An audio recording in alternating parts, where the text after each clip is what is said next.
A queen has finally achieved the one thing she wanted her entire life, the Iron Throne. But in Westeros, claiming the crown doesn't mean the war is over. It's the moment when you have to decide just how far you're willing to go to keep it.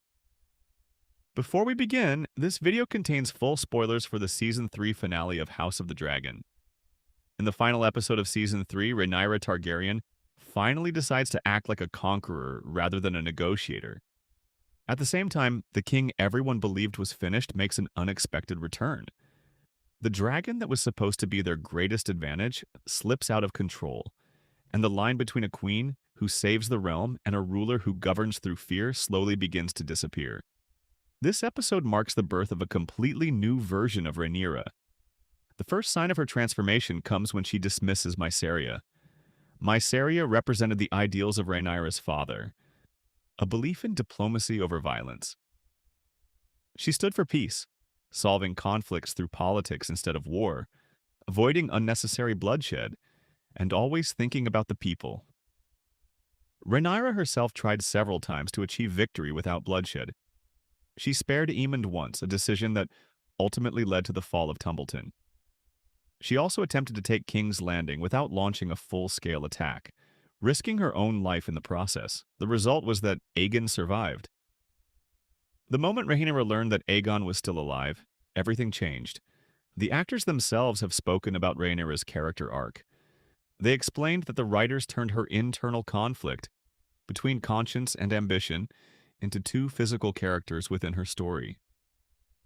Daemon represents her desire for power, while Mysaria represents her conscience. By sending Mysaria away, Rhaenyra symbolically abandoned her conscience and fully embraced the pursuit of power.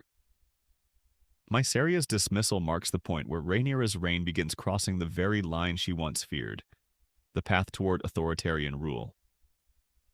Even the relationship she formed in the previous episode takes on a completely different meaning as her transformation continues. If you remember, throughout the previous season, Rhaenyra was constantly reading historical books. And every time the camera showed the pages she was studying, she was actually reading about the actions and history of Aegon the Conqueror's sister, Queen Rhaenys, the same Rhaenys who was killed in Dorne.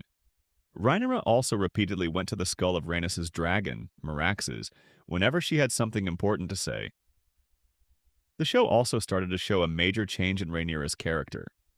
She had begun seeing the people around her mainly as tools she could use. When she was talking to Baela, she even mocked her Valyrian bloodline. Baela told her, essentially, that she only used other people.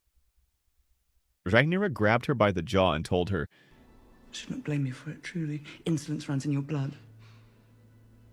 she was actually mocking the bloodline of House Velaryon, because Baela is the granddaughter of Lord Corlys Velaryon.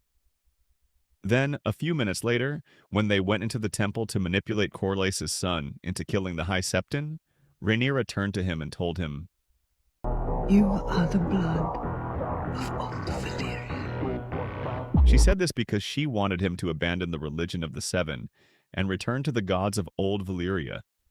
But at the same time, she was indirectly telling him something extremely important.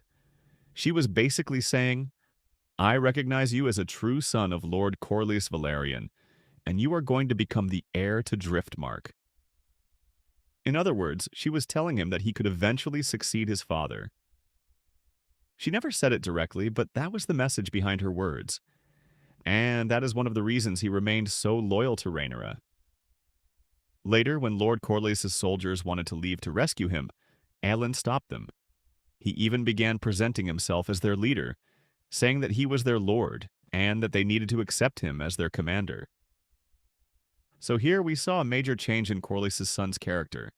He clearly wants to become his father's successor, both because of the power and status that would come with it, and because he wants to pursue a relationship with Baela. And the only real way for him to have a relationship with Baela is to become a lord himself. That is why he is so determined to inherit Lord Corlys' legacy and eventually become the Lord of the Tides.